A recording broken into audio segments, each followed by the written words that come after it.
What is going on, guys? Welcome back to the MG YouTube channel. I'm your host, Malachi Greb, CEO, Lead Automation, Lead Properties, and an investor in Tesla, as well as other stocks as well.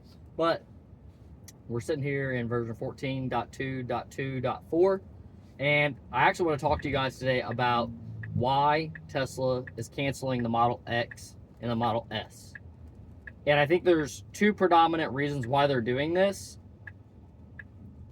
but really only one of the reasons is actually the reason they are doing it. So, they said that they are canceling it to make room for production of Optimus. But I believe the number one reason why they are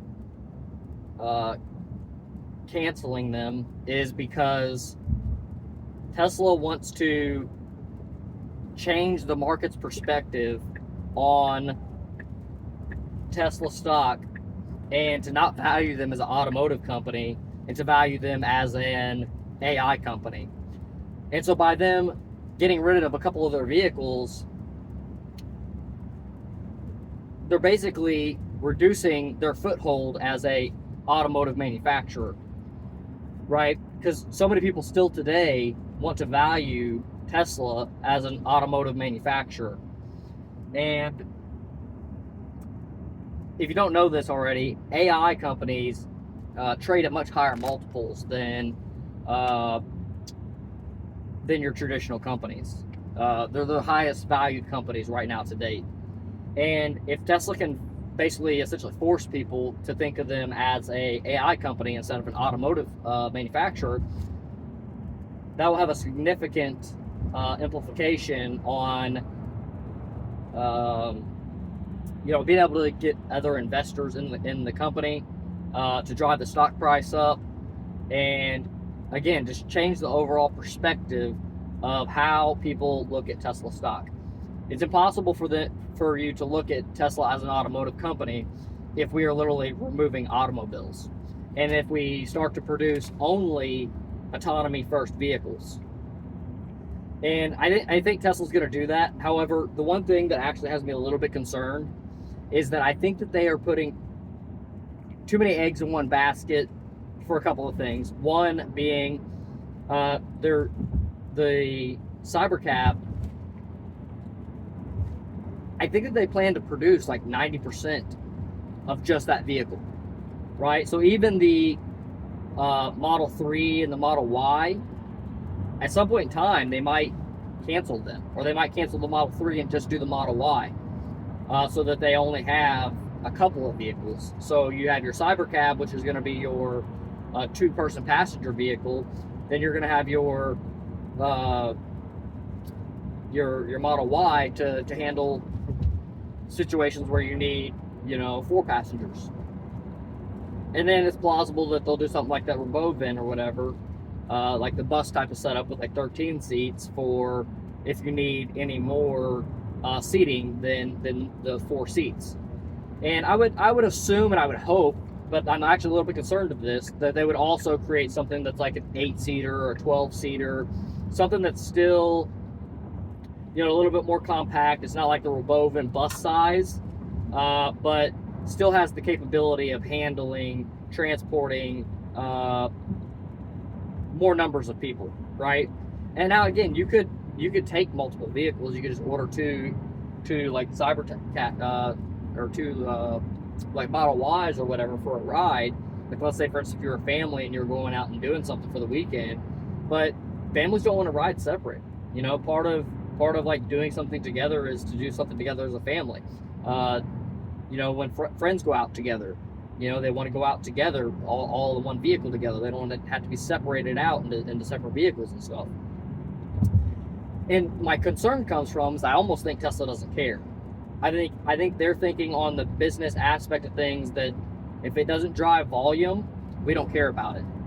And I think the only reason why the Robovan is on the roadmap is because I think that they anticipate that the Robovan, which is the like 15-seated bus thing, it's going to get sold to municipalities. So instead of having your manual operated bus systems, you're going to have like this Robovan system, and instead of having instead of having like a bus with like 35 seats, you'll just have to replace that with 2 Robovans on route. And the other thing is too is they don't have to follow as strict of a route. They can have a route that bounces around a little bit more, where it can still potentially pick you up at your front door. Now they might do a combination of each, where they have like a route-based one where it just goes to bus stops the same way that a normal bus does, and they might have ones in operation that'll actually drive up to your door and pick you up and drop you off right at your door. What's the give and take of that? Well, with a normal bus, they stay in a particular route, and humans have to go to that bus location, which means the route can be quicker. Whereas if the vehicle has to go off of route to pick somebody up, it's now going to make that route slower, and it's going to make that route slower for individuals trying to get to work. So you have the convenience of it coming to your door, but you have the inconvenience of now that actual trip is going to take quite a bit longer, because you're not going to be the only person that it comes to the door and picks up. It's got to pick up everybody on route, and then that's only going to make sense if there's enough people wanting to take that. It'll be kind of like a ride share, where you got to basically split the price amongst multiple humans to get that cost down, potentially even more than what a cyber cab would cost. But I think their end goal with the cyber cab and all that is to essentially eliminate the bus, because the bus ends up being basically the same cost as taking a cyber cab. So there's many people that they don't have the funds to be able to afford an Uber to go to like work every day, so they have to take the bus. And for our bus system, I don't know what it is right now. It's like probably about $1 now, $1 each, $1, like each like trip or whatever. I'm not exactly positive, but it's somewhere around there. But like an Uber is going to cost you probably absolute minimum of $5, anywhere up to like $15 in our city, and that's not including going like all the way across town. If you need to go all the way across town, then it's going to cost you $15, $20, especially during peak hours, which is when most people are going to work.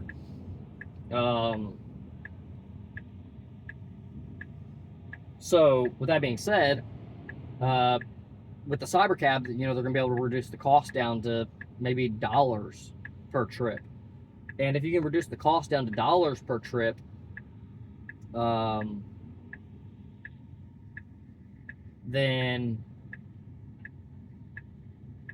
you open up basically being able to eliminate things like bus services, eliminate things like Uber. You're able to open up the door of many more people being able to take rides that in the past were not able to take rides because they were just too expensive and they had to default to the bus. Especially when it's an everyday recurring thing, whenever you're using it to transport to work every day.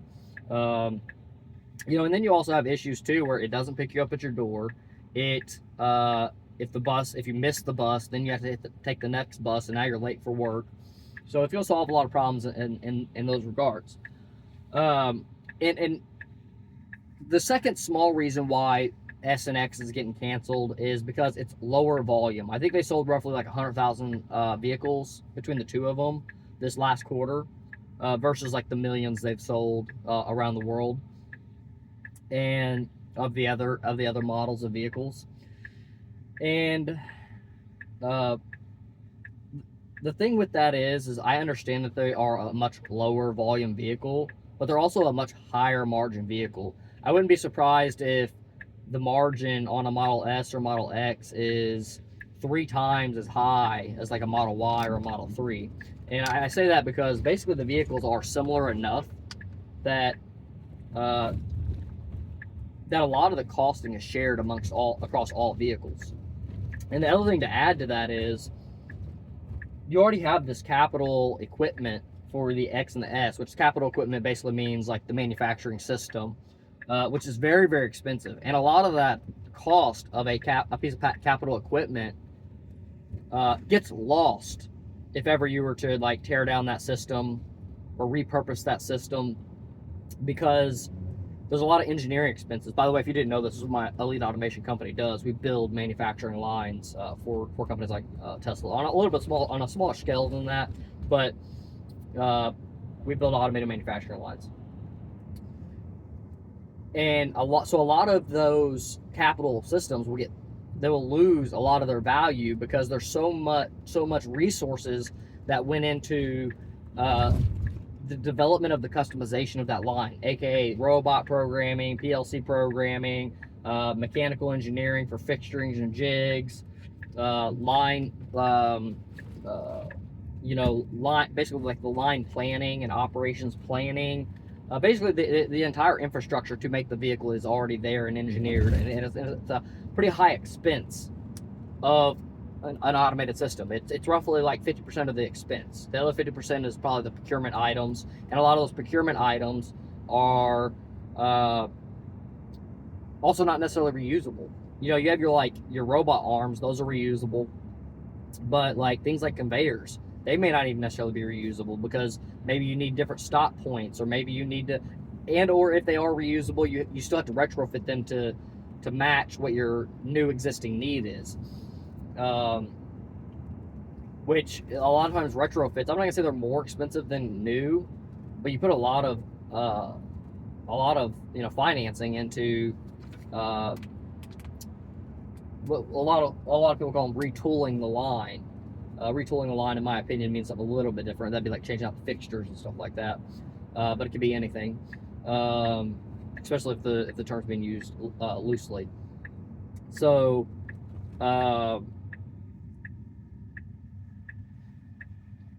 point being is for them to completely rip out those lines that are making money and just lose that revenue, which is a small amount of revenue. I mean, I don't know what that would be like if at $100,000, 100,000 vehicles, $100,000. I mean, that's still quite a bit of money. I mean, you're in hundreds of millions, $1 billion or something like that. I mean, it's a decent chunk of money to just throw out the window and say, like it's not high enough volume. And I think they also serve the purpose of, if somebody wants a luxury robotaxi ride, let them ride in the X, let them ride in the S. And don't get me wrong, I'm okay with them canceling the X and the S, but let them come out with the autonomy first vehicle. Let them come out with the vehicle and already be manufacturing it at scale before canceling the S and the X.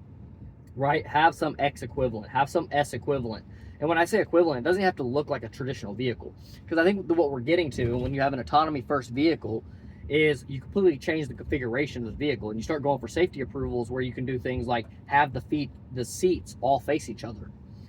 You can do things where you have like bigger screens where like this is a huge massive screen, and they might have things where it's like optionality where either happens at the manufacturing level, or Tesla could produce things as an optionality for aftermarket purposes, where like I could swap this screen out with a screen that's like this big, or I could even swap this screen out with like an arm on it that has two screens, right? So that way I can watch a screen directly in my face, my passenger can watch a screen directly in their face. Same for the back, right? You have the ability to attach something on there that's going to give the ability to have big back screens right there if you're riding in a Model Y. But again, vehicles could completely change their configuration where you're not even sitting in this way. You could be facing towards each other. Maybe you have a table in front of you, or maybe the seats are placed way further back and you have more of like a desk in front of you. So for like a working type of arrangement. And I think that's where we're going to go. If Tesla doesn't do it themselves, I feel like they won't, because they care about volume too much. That's one thing that they've really showcased here in what they're about to do, is they don't care about anything unless it's going to be mass amount of volume. And when I said I didn't care about volume that much, they don't care about low volume products that much. They care about volume. All they want is high volume, is what I was really getting at with that.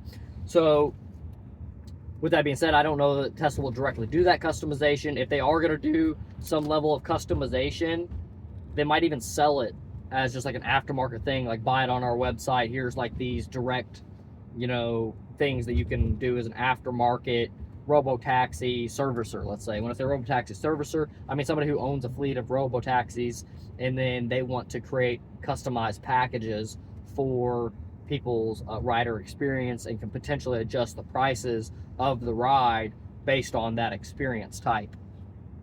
Which I think that will be the future.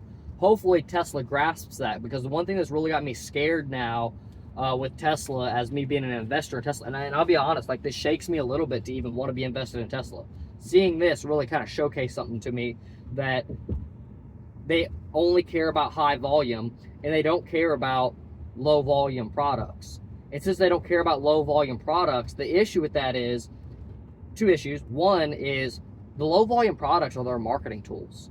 They're their premium products for like higher end individuals to use. They are the product that closes the gap for competition, right? And so if let's say, for instance, if Tesla doesn't do any of these, like, let's say, office-based robotaxis that I was talking about, then either people are going to aftermarket them, which is better in Tesla's position, or you're going to have other autonomous vehicle companies come in once they've reached the technological level, and they're going to do it. They're going to become the office space on wheels, right? They're going to become the sleeper on wheels, right? Maybe you want to order a specific vehicle. I'm going to go to Florida tonight, right? I want to order a sleeper vehicle. I'm going to get in that vehicle. It's going to be laid out like a bed. I mean, it basically might be just a bed entirely, and you just lay back and it's like a full bed. Maybe you have a screen here, maybe you have a screen on the ceiling or something. I don't know. But point being is that it's designed for sleeping. And or maybe you have an 8-hour trip and you want something set up with an office space where you have dual monitors, you have your HDMI hookup, you have your charge cable for your for your computer or whatever, and somebody's going to service that market. And one of the things that concerns me with that scenario is there's always going to be people that need rides. But as we advance in autonomy, there's going to be people that expect certain things out of their rides. I'm not going to take a robotaxi to Florida if it doesn't have a sleeper option. I'm not going to take an 8-hour business trip away if it doesn't have the office option, right? And I actually made a really long video about these packages in vehicles. I probably did it like a few months ago, 6 months ago, maybe even. But basically that it's a plausibility that we might get to a future where our offices are in vehicles, right? We might reach a space where we do things while in transport. Like, let's say, for instance, like a tanning bed. I mean, who's to say that in the future, like, you don't have a vehicle that's a tanning bed? Hey, I'm going to go to the grocery store. While I'm going to the grocery store, I'm going to lay in a tanning bed while I go to the grocery store. By the time I get to the grocery store, my tan session will be over with. You could do it as a, what do you call it? I don't know much about tanning, but you could do it as like a low light situation where like you tan for a longer duration, and like the tanning's not as intense, because like that's one of the issues with people burning and it not being healthy and stuff like that, is that such the high intensity. And that's to get a tan in as fast a period of time, in a shortest period of time, basically just to save time, right? Whereas like, again, completely different topic, but then if you had a 20-minute drive to the grocery store, you could, have something that does something like that. But I'm just pointing that out as a potential use case of how our lives could change and how vehicles could get converted and be built and optimized for particular use cases. I think that there's a few of them, like you need to target, and I'd like to at least see Tesla target like the top, 5 of them or something. Like a sleeper is definitely going to be an option. An office space is definitely going to be an option. I'm not sure exactly what other options we're going to have outside of that. I'm just kind of spitballing a couple of them off the top of my head. But those two are going to be definitive options that people are going to want in their vehicle. Some people are going to want the or the cyber cab and then just want the most basic, simple, cheapest option. There's going to be a lot of people that want that. That's why Tesla's doing that. That's why they're going after the volume. But again, I think Tesla's really missing out on the market if they don't come out with something that's really going to service that mid-range people. We have the what do you call it? The Roadster coming out, which is going to be a high-end vehicle to service like high-end people. However, it's servicing such a high end. It's not servicing that like middle class, upper middle class. And that's the part that's kind of upsetting, is that they're missing out on that class. Sit down. Hey, sit. Hey, sit.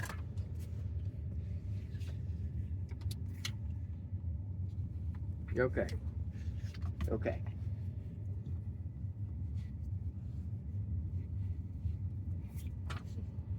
But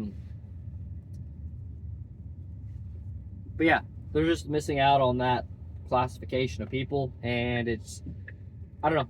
I like to see the tiers, right? I think there should be a vehicle in between the Model Y and the Model S and X.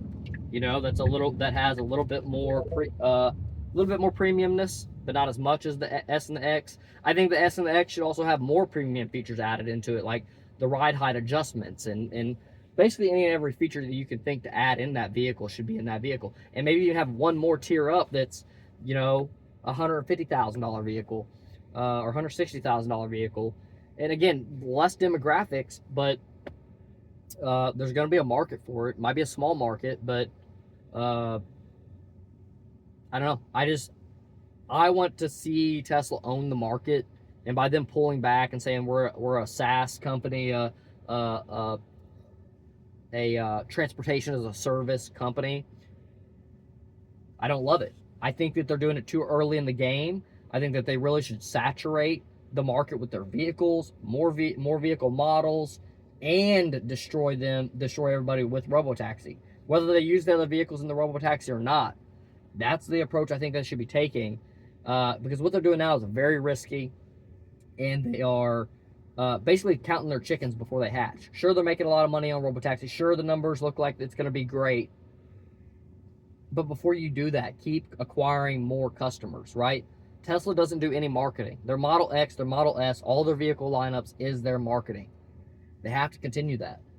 And I'm sad to see this go. If we don't see like a replacement for these vehicles of like an autonomous version of them, yeah, I'm just gonna be really sad. I might even, I don't know, I'll probably diversify my investment some. I'll probably pull some money out of Tesla. Not that I don't have faith in you know, the Cybercab and Optimus robot. I have a lot of faith in that. However, I just think like Optimus robot's too many years out. You know, they said they're going to take the S and X line down and put in the Optimus robot there. I have confidence issues with them even being able to be ready to functionally use Optimus in a few years. I know robotics, I know automation, I know how complicated it is, given most automation robotics is not using AI, and Tesla has a completely different approach to it.